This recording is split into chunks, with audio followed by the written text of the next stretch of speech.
UP board की जो परीक्षाएं 16 फरवरी से स्टार्ट होकर 4 मार्च तक चलने वाली हैं। जो स्टूडेंट इंतजार कर रहे थे इसका जो एग्ज़ाम शेड्यूल है कब आएगा, तो एग्ज़ाम शेड्यूल जब आया तो सभी स्टूडेंट को इसने चौंका दिया। खासकर वो स्टूडेंट जो काफ़ी मौज मस्ती में घूम रहे थे और बोल रहे थे हम अपना जो सिलेबस है कहीं ना कहीं कंप्लीट कर लेंगे, हमारे पास अच्छा खासा समय है। लेकिन जब आपकी एग्ज़ाम सीट आई तो सभी कैंडिडेट को चौंका दिया उसने, और कैंडिडेट काफ़ी परेशान है, स्टूडेंट काफ़ी परेशान है। और अब ये बोल रहे हैं कि अब क्या होगा एग्ज़ाम में। तो आपको घबराने की कोई दिक्कत है नहीं, यहाँ पर आपको सब कुछ बताया जाएगा। जो भी कोई स्टूडेंट है यहाँ से यदि अपने सिलेबस को कवर करता है तो आसानी से 75 प्लस आपका यहाँ पर 70 प्लस ही स्कोर बनेगा। मैं ये तो नहीं बोलूँगा 90 प्लस बन जाएगा, क्योंकि 90 प्लस उन्हीं का बनेगा जो स्टूडेंट जिन्होंने साल भर अच्छी तरह से मेहनत की है, पढ़ाई की है, वही 90% बनाने वाले हैं एक महीने में। हाँ, ये ज़रूर बोल रहा हूँ कि आपका जो सिलेबस है और जो सिलेबस आपका कंप्लीट नहीं हो पाया है, जो आपके मन में डर है कि आगे एग्ज़ाम में क्या होगा, फेल होंगे क्या होगा, तो ऐसा कुछ आपको देखने को नहीं मिलेगा। आप यदि इन टॉपिकों को कवर कर जाते हो जो मैं आपको प्रोवाइड कराऊंगा, फिजिक्स, केमिस्ट्री, मैथ, आपका बायो, हिंदी, इंग्लिश, इन सभी टॉपिकों पर आपको वीडियो देखने को मिलेगी। और ये जो टॉपिक मैं आपको बताने वाला हूँ ये वही टॉपिक हैं जो कि बार बार एग्ज़ाम में रिपीट होते हैं। यदि आप इनको कवर कर जाते हो तो आपका एग्ज़ाम में 70 नंबर आपका रिटेन एग्ज़ाम होगा और 30 नंबर की आपकी प्रैक्टिकल परीक्षाएं होंगी। तो 70 में से आप 50 प्लस आसानी से स्कोर कर जाओगे यदि आप यहाँ से इन 50 से 60 क्वेश्चनों को देख जाते हो।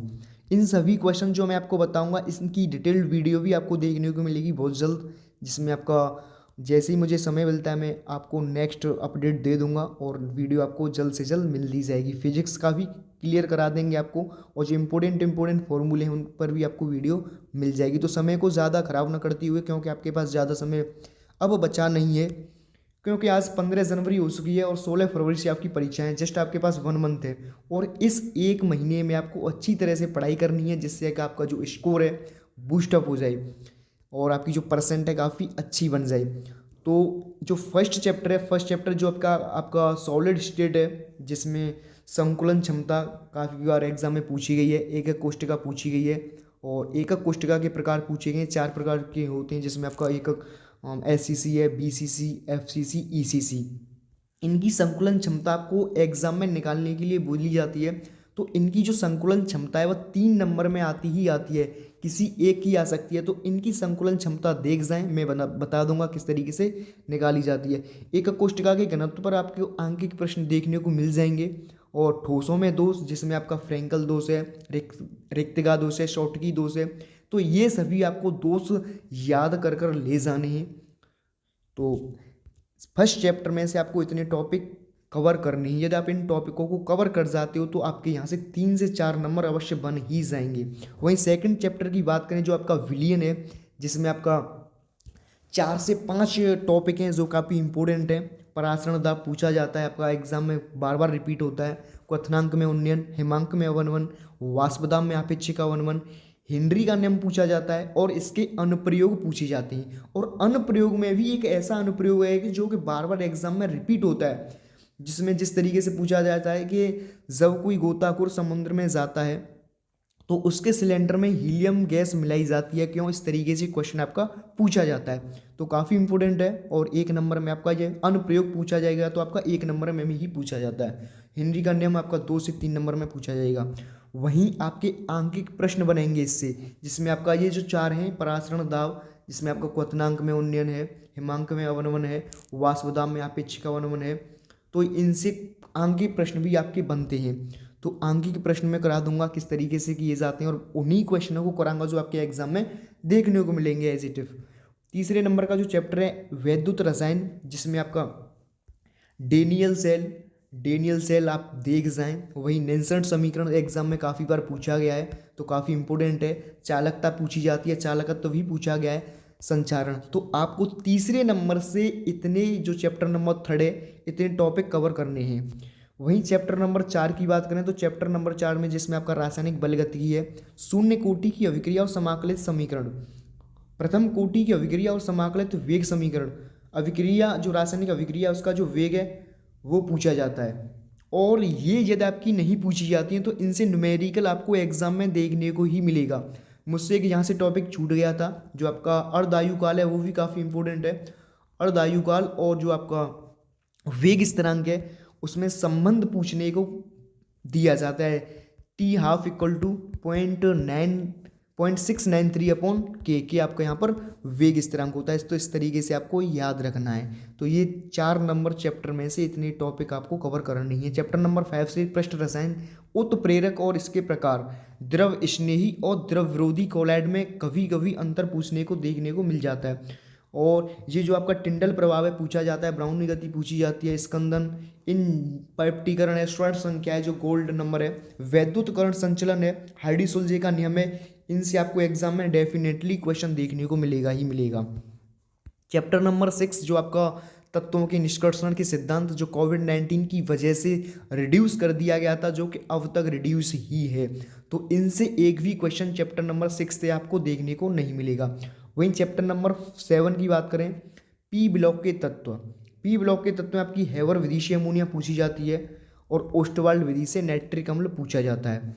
और जो वर्ग नंबर 15 है, वर्ग नंबर 15 ही आपका नाइट्रोजन परिवार के तत्व हैं, तो आपको ये याद करने हैं। और वर्ग नंबर 16 जो कि ऑक्सीजन परिवार के तत्व के नाम से जाना जाता है। वर्ग नंबर 17 जिसमें आपके हेलोजन तत्व रखे गए हैं, हेलोजन परिवार के नाम से जाना जाता है आपका फ्लोरीन है, क्लोरीन है, ब्रोमीन है, आयोडीन है, ये 4 हेलोजन हैं, तो आपको ये याद करने हैं। और वर्ग नंबर 18 जिसमें आपकी अक्रिय गैस रखी गई है, हीलियम है, नियोन है, आर्गन है, क्रिप्टोन है, जेनोन है और रेडोन है। ये आपको गैस याद रखनी है, अक्रिय गैस जितनी भी हैं। वर्ग नंबर 18 इसे शून्य परिवार का तत्व भी बोलते हैं। तो इस तरीके से आपको जो चैप्टर नंबर 7 है ये टॉपिक सभी कवर करने हैं चैप्टर नंबर 7 से। चैप्टर नंबर 8 की बात करें, जो डी एंड एफ ब्लॉक के तत्व हैं, संक्रमण तत्व पूछे जाते हैं, संक्रमण तत्वों के गुण भी पूछ लिए जाते हैं आपके एग्जाम में, तो ये सभी आपको याद करने हैं। वही लेंथेनॉइड तत्व किसे कहते हैं, एक्टिनॉइड तत्व किसे कहते हैं, और लेंथेनॉइड संकुचन पूछेगा और लेंथेनॉइड संकुचन नहीं पूछेगा तो एक्टिनॉइड संकुचन पूछ ही लेगा। शील्डिंग इफेक्ट जो होता है और इससे संबंधित आपके यदि यहाँ से ये कॉन्सेप्ट क्लियर होता है, इस कॉन्सेप्ट से आपके 4 से 5 क्वेश्चन भी देखने को मिल जाते हैं आपके एग्जाम में। मैं आपको करा दूंगा किस तरीके से क्वेश्चन पूछे जाते हैं। और चैप्टर नंबर 9 की बात करें तो उप सहसंयोजन यौगिक, जिसमें आपके वर्नर का सिद्धांत पूछा जाता है और IUPAC आपकी पूछी जाती है। तो इसको देख जाएं एक बार, और मैं आप एग्ज़ाम से पहले 15 से 20 आपके प्रैक्टिस डाल दूंगा। और यदि आप उन 15 से 20 को कर जाते हो, IUPAC बनाना सीख जाते हो वहाँ से, और उनको कर ले जाते हो, तो आराम से आपके एग्ज़ाम में वही फंस जाएंगे और 3 से 4 नंबर आप वहाँ से क्लियर कर लोगे।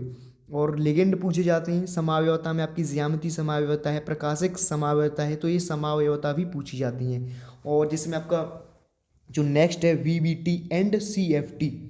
VBT जो आपकी होती है वैलेंसी बॉन्डिंग थ्योरी, और CFT क्रिस्टल फील्ड थ्योरी, जिसमें आपका संयोजकता बंध सिद्धांत और क्रिस्टल क्षेत्र सिद्धांत, इनसे संबंधित क्वेश्चन पूछे जाते हैं। चैप्टर नंबर 10 की बात करें, जो हेलो एल्केन और हेलो एरीन है, जिसमें आपकी प्रयोगशाला में क्लोरोफॉर्म का निर्माण कई बार पूछा गया है, तो काफ़ी इंपॉर्टेंट है।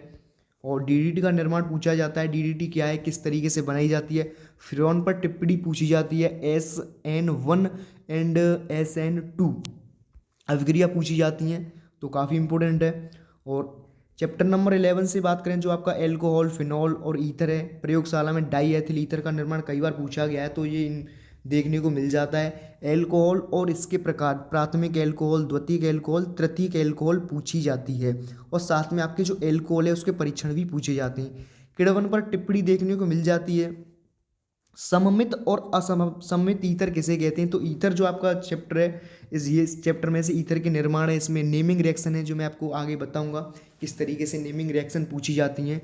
वहीं प्राथमिक एल्कोहल, द्वितीयक एल्कोहल, तृतीयक एल्कोहल, जो मैं आपको ऊपर अभी बात कर रहा था, इसके परीक्षण पूछे जाते हैं ल्यूकास अभिकर्मक के साथ में, तो काफ़ी इंपॉर्टेंट है। ल्यूकास अभिकर्मक आपको याद रखना है। जिंक क्लोराइड और आपका HCl दोनों का जो मिश्रण होता है, उनसे आपका ल्यूकास अभिकर्मक बनता है। साथ में जो ग्रिगनार्ड अभिकर्मक है, देखिए अभिकर्मक कोई भी हो, सभी इंपॉर्टेंट है। चाहे ल्यूकास हो, चाहे ग्रेगनार्ड हो, चाहे टोलेन अभिकर्मक हो, तो इन सभी अभिकर्मकों की पास देख जाएं, रिपीट कर जाएं। ग्रेगनार्ड अभिकर्मक जो होता है RMgX, आर से यहाँ पर आपका कोई भी एल्किल मूलक है, Mg से मैग्नीशियम है, और X से आपका कोई भी एक हैलोजन है, जिसमें आपका फ्लोरीन हो सकती है, क्लोरीन, ब्रोमीन, आयोडीन। और चैप्टर नंबर 12 की बात करें तो एल्डिहाइड कीटोन और कार्बोक्सिलिक अम्ल। एल्डिहाइड में आपका CHO ग्रुप होता है, वहीं कीटोन में CO ग्रुप, और कार्बोक्सिलिक अम्ल में COOH ग्रुप देखने को मिलता है। ये सभी आपको टॉपिक कवर करा दिए जाएंगे एग्जाम से पहले। प्रयोगशाला में फॉर्मेल्डिहाइड कई बार पूछी गई है, और प्रयोगशाला में या तो एसीटेन पूछ लेगा, एसिटल्डिहाइड और फार्मिक अम्ल, पूछा ही जाता है, तो ये काफ़ी इंपॉर्टेंट है। और ये आपके निर्माण है। वही चैप्टर नंबर 13 की बात करें तो नाइट्रोजन युक्त कार्बनिक यौगिक इस चैप्टर का नाम है। इस चैप्टर में से आपका एमीन पूछी जाती है, एमीन किसे कहते हैं, और एमीन के प्रकार भी पूछे जाते हैं। प्राथमिक एमीन, द्वितीयक एमीन, तृतीयक एमीन, और इनकी पहचान भी पूछने को देखने को मिल जाती है आपके एग्जाम में। और प्रयोगशाला में एथिल एमीन, जो भी मैं आपको प्रयोगशाला में मैंने आपको अब तक 6 से 7 विधि बताई होंगी, चाहे आपका हाइवर विधि से अमोनिया ओस्टवाल विधि से नाइट्रिक अम्ल हो, चाहे क्लोरोफॉर्म का निर्माण हो, फार्मिक अम्ल हो, फॉर्मेल्डिहाइड हो, चाहे वह एथिलेमीन हो, चाहे वह डाई एथिल ईथर हो, ये इन 6-7 में से आपको एग्जाम में 2 प्रयोगशाला में विधि देखने को अवश्य मिलेगी, तो इन सभी विधियों को एक बार देख जाएं। वहीं चैप्टर नंबर 14 की बात करें तो जैवअणु चैप्टर का नाम है, बायो जो मॉलिक्यूलर होता है, जिसमें आपका 6 नंबर का पेपर 6 नंबर यहाँ से आपके बनेंगे पेपर में।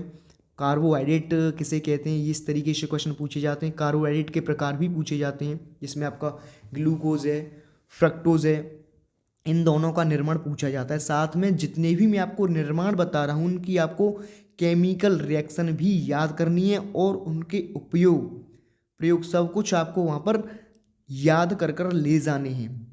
साबुनीकरण किसे कहते हैं, इस तरीके से क्वेश्चन बनता है। और हाइड्रोजनीकरण क्या है, विकृत गंधता, और आपकी जो विटामिन है, चाहे आपकी जल में घुलनशील पूछ ले, चाहे आपकी वसा में घुलनशील पूछ ले, तो ये आपको सभी याद करनी है। तो बेसिकली जो जल में घुलनशील होती है वह BC विटामिन होती है, B एंड C, जो थायमिन, और साथ में आपकी एस्कॉर्बिक एसिड।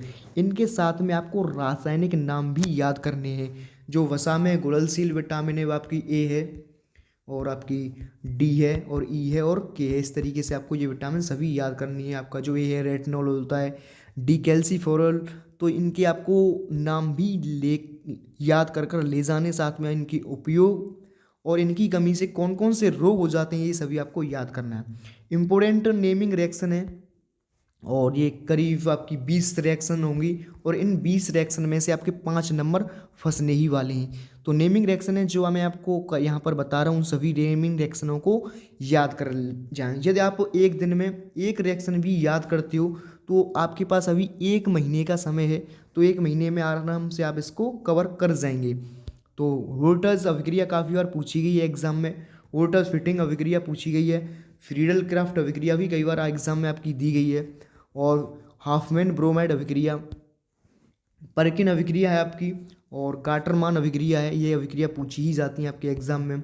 और गाटरमान कोक अभिक्रिया पूछी जाती है। इटार्ड अभिक्रिया काफ़ी इंपॉर्टेंट है, एग्जाम में कई बार रिपीट होती है। सेंड मेयर अभिक्रिया काफ़ी इंपॉर्टेंट बन जाती है आपकी एग्जाम के जरिए से देखें तो। स्मिट अभिक्रिया भी कई बार एग्जाम में रिपीट हुई है। रीमल टीमन अभिक्रिया काफ़ी इंपॉर्टेंट है। युग्मन अभिक्रिया भी इंपॉर्टेंट है, और एल्डोल संघनन तो कई बार पूछा गया एग्जाम में। और एडोफॉर्म अभिक्रिया, तो एडोफॉर्म अभिक्रिया भी काफ़ी इंपॉर्टेंट है। और आपके जो एग्जाम में DDT कैसे बनाते हैं, BDC क्या है, जो बेंजीन डाइएजोनियम क्लोराइड होता है, तो ये आपको याद रखना है। TBF क्या होता है, कैसे बनता है, ये सब कुछ आपको याद करना है। जो आपका ट्राइब्रोमोफिनॉल होता है, जब हम फिनॉल का हेलोजनीकरण करते हैं तो इसका निर्माण होता है। वहीं TNF अर्थात पिक्रिक अम्ल किसे कहते हैं, कैसे बनता है, ट्राई, T से आपका यहाँ पर ट्राई होता है, N से नाइट्रो, और F से फिनॉल। तो इस तरीके से आपको यहाँ पर शॉर्ट फॉर्म में यहाँ पर मैंने लिख दिया है आपको लिए। तो ये पिक्रिक अम्ल एग्जाम में पूछा जाता है। और साथ में आपका हेलोजनीकरण किसे कहते हैं, नाइट्रीकरण क्या है, सल्फोनीकरण किसे कहते हैं।